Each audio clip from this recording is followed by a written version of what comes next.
Hello, this is Matt on the Moon Lambo channel. Very recently, I reported on a story that Ripple is providing, through their Spring initiative, 1 billion with a B XRP to Coil. And this is a big reason. This is a bigger deal than I think most people realize. And so what I'm going to cover in this particular video is the latest blog from Hodor, and this is all that he talks about in this, and he has illustrated exactly how big of a deal this is through words, but also through a graphic that I want to share with you in his blog. So I'll be covering that. I've also wanted to share with you, somebody started a petition to have Bakkt begin offering a custody of XRP, and there's a petition, so I'm going to share that whole thing with you. And also, Binance, I'll just share the title with you now. This is from Cointelegraph. Binance reveals Venus, its own project to rival Facebook's Libra. Interesting indeed. So before we get going here, if you would please delicately tap that like button. And if you are a fan of Ripple and XRP, my friend, you have come to the right place. It's a good idea to be here. Go ahead and subscribe. Let's get into the content now. And Hodor titled this piece, The Big Deal. On August 15th, Coil announced that it had secured funding through a massive infusion of capital from Ripple's Spring initiative. The grant from Spring was worth the market value of 1 billion XRP. At the time of this writing, that's just under $300 million worth of crypto. So, how big is this? Here's a visual comparison of Ripple's investment in MoneyGram, some Spring investments, and its recent allocation to Coil. And if you're not driving, please take a look at your screen. This is amazing. But if you are driving, hands on the wheel, motorists, right at 10 and 2. I don't want you crashing into other vehicles. Don't become crashed into them. So you can see, if you're looking at the screen here, so he's got the pie that he created here, and it looks like, what would you say, maybe somewhere approaching 2/3 of it just straight up into Coil. And so, then he writes, Ripple is very serious about the potential for micropayments. Yeah, absolutely.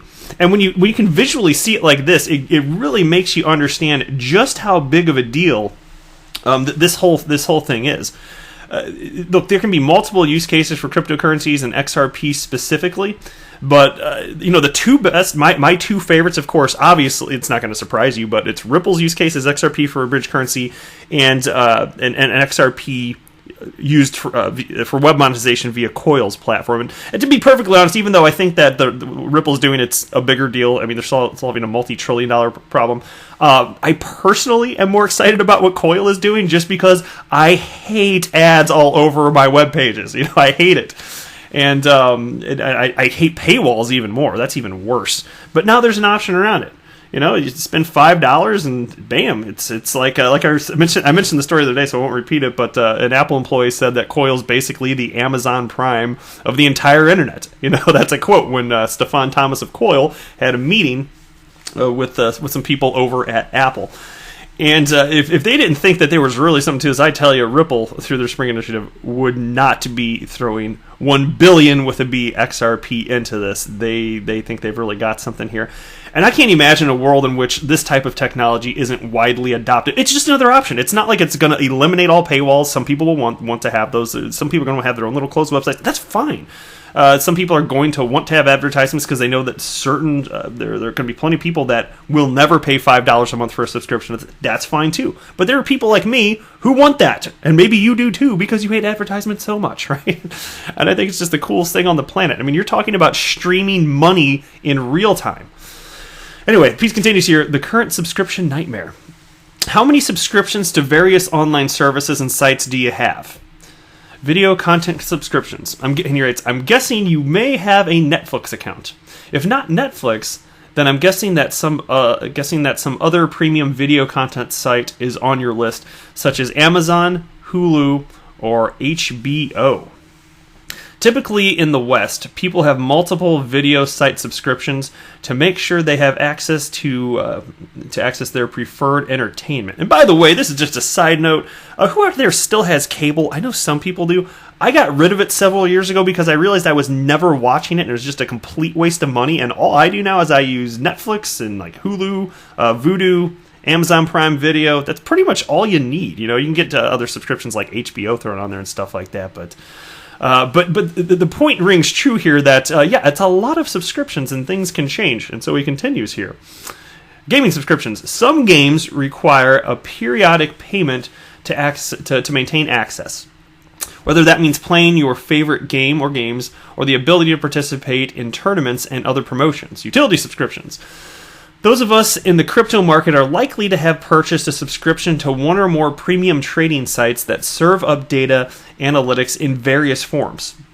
These and other sites and tools require a periodic payment so that users can access or unlock premium features. Popular sites sometimes show free and premium options side by side so that users can understand the value of shelling out a little bit extra. Paid email services and cloud storage providers will sometimes have a tiered payment model. If you pay Google a little bit each month for the ability to use BigQuery, then you have one of these utility subscriptions. And then he writes, who likes paywalls? Not me. No, thank you. I will punch a paywall in the face, and I am not a violent man. And then he writes, nobody. That's who. The process of being intrigued by learning something new and then clicking on a link only to be greeted by one of those polite but insistent messages about purchasing a subscription is a bluntly irritating experience that results in either disgruntled compliance or outright hostility. I think that's fair. I usually feel one of those two things, right? People don't like being fooled and being purposely baited to click on a link only to be greeted by a website with its handout is a negative experience. There are better ways to market a product, but the subscription revenue model is a tricky one, and content providers must draw the line somewhere. The subscription revenue model is a new one, and its potential has never been fully unlocked. Indeed, at least until now. When it comes to buying a subscription, you have to be convinced that the expense is worth the benefit. To convince you to pay for a new monthly subscription, it's necessary to persuade you that the product content outweighs the cost. In the case of subscriptions for video streaming, it's been recognized that content is king. And to help customers make the purchase, sites must provide a substantial benefit in the form of large quantities of engaging material, whether it's video streams, games, or articles with fascinating topics. The subscription model is starting to make inroads into the ordinary method of revenue generation for large tech companies.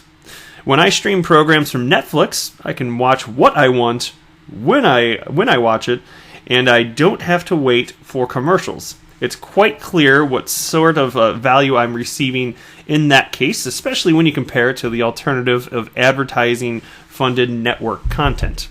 The same is true of Hulu and other Netflix-like applications. You are receiving a convenient search service in return for a small amount of money each month.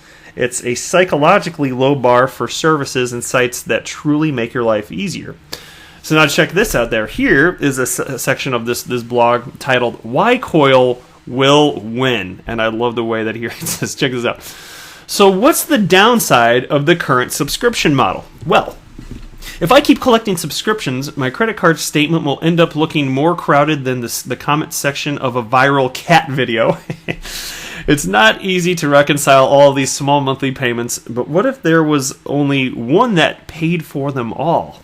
Hence that quote that I cited earlier, the Amazon Prime of the entire internet. That's pretty much what they're going for. What if there was a single subscription service that paid for content in a general sense and could be used by any site that offers services or premium content? Exactly. A $5 Coil subscription is not only good for seeing what Hodor put at the end of his blog entries, although I do take pride in constructing premium content, it will soon be good for videos on Cinnamon, premium content on Imager, and soon perhaps music on other platforms being developed by others in the Spring ecosystem. Hopefully, a Coil subscription will open up an entire universe of premium sites, content, and possibilities for you, not just as a consumer, but as a creator too, one that will be financially rewarded and recognized for their work. This is the type of win-win that may transform the internet from an advertising-blighted, privacy-destroying technology into a valuable method of accessing information and entertainment in a natural and safe way. That is badass. Good job, Hodor. This is another reason, look, if there's real utility to something, then humans are going to recognize that, and there will be a market price associated with it. There's a reason that XRP has a real market rate. There's a reason XRP is not going away. There's a reason the crypto asset class is here to stay. And as you see adoption with stuff like this, I'm telling you, it bodes well for the long term. I don't care about the short term price action. People are still trying to figure out exactly what's going on with this whole new exciting crypto asset class, and you can tell by the extreme volatility the degree to which people are in a frenzy over this. I mean, how else would you want to characterize it? But as this actually gets used, keep in mind, not only does it instill confidence, but XRP actually has to exist, which means somebody has to hold it in order for it to be utilized in the capacity in which Coil and Ripple envision it being used for this web monetization purpose. And that affects supply and demand. And I still have to insist, I mean, a lot of people out there think, probably not so much in our community, but a lot of people out there in crypto land think that 100 billion XRP is just too much. I don't think so for a moment, especially when you consider that, yes, there's about 4,700 times as much XRP as Bitcoin, but if you compare the smallest unit of each, for instance, the smallest drop of a Bitcoin is a Satoshi, smallest unit of XRP is known as a drop, there's actually, because of where decimal places are, there's actually only 47 times as many XRP drops as there are Bitcoin Satoshis. It's not that much more. So another fun way of looking at that is, I haven't talked about this in a while, but it doesn't perfectly line up. But if you consider the price of Bitcoin, if XRP were to achieve more or less an equivalent value, it would just be 1/47th of that. And so when you consider that Bitcoin actually reached almost $20,000, divide that by 47 and your mind might be blown. Humans are willing to value an individual unit of a digital asset to that degree. Give it a whirl. It's fun. All right, next piece here. This is tweeted by somebody named Andrew French on Twitter. Petition for XRP custody, futures, payments, compliance to be added to Bakkt. And here's the petition right here. This is a petition to ask Bakkt to add the decentralized digital asset XRP as a custody /futures /payments /compliance option on their platform. And I want to bring this up just because I'm not telling you to do anything with this. You can if you want to. It's fine. It made me think of something that I mentioned yesterday that I think is worth repeating, because Bakkt, as we know, they are approved to launch their futures contracts that are physically settled by Bitcoin, and I posited the idea that XRP could certainly be futures contracts of XRP as well. And then we found out a day after I had reported on that they in fact were going to be considering other coins for various things such as that as well. And so I don't think that Bitcoin's going to be the only digital asset with the physically settled contracts. And the reason that's important is, again, in order for that to physically take place, you have to hold XRP, hence physically settled, right? And that affects supply and demand. So the more people get into this, and you can imagine, because I think we're going to be in a massive asset class in terms of market capitalization in the coming years. I don't make price predictions, so no timestamp on this, but of course, this to me it seems obvious anyway. Not financial advice, but how could this asset class not one day be valued in the trillions? How could that not freaking happen? All right, check this piece out now. This is from Cointelegraph, and it's titled "Binance Reveals Venus, its own project to rival Facebook's Libra." Top cryptocurrency exchange Binance is launching an open blockchain project, Venus, focused on developing localized stablecoins worldwide. In an announcement published today, August 19th, the exchange argues it is well positioned to launch such a currency ecosystem in light of its existing public chain technology, Binance Chain, wide user base, and already established global compliance measures. The exchange says it is seeking partnerships with governments, corporations, technology firms, and other cryptocurrency and blockchain projects in order to develop a new currency ecosystem that will empower both developed and developing countries. The exchange's vision for the project, per the announcement, is to, quote, build a new open alliance and sustainable community. that enlist partners who wield influence on a global scale. Binance Chain, as the announcement notes, has already been running several native asset pegged stablecoins, including a Bitcoin BTC pegged stablecoin, which is BTCB, and the Binance BGBP stablecoin. That's a lot of letters all at once. Pegged to the British pound.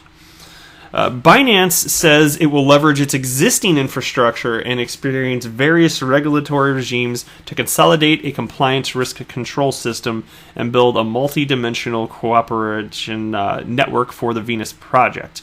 And keep in mind, by the way, I always want to point this out when people start talking about stablecoins, and people that don't understand the way that Ripple intends to utilize XRP as a bridge currency, they just think, because they don't know any better, bless their hearts, but they think that stablecoins can simply be used in the place of XRP, and so why would anybody need XRP? And of course that doesn't work, because with stablecoins, trust is required. So like the groundbreaking technological difference now available thanks to blockchain technology, and specifically XRP, is that trust is no longer required to utilize this. And that's very key for the use case of a digital asset as a bridge currency, converting one fiat to another fiat currency. It will not work inside of walled gardens, which is what these stable coins are. And then furthermore, on top of that, even if that weren't the case, if you see other coins like a stable coin as a threat to what XRP is doing, why would they just luck into being utilized globally as a bridge currency? Why would they just luck into that?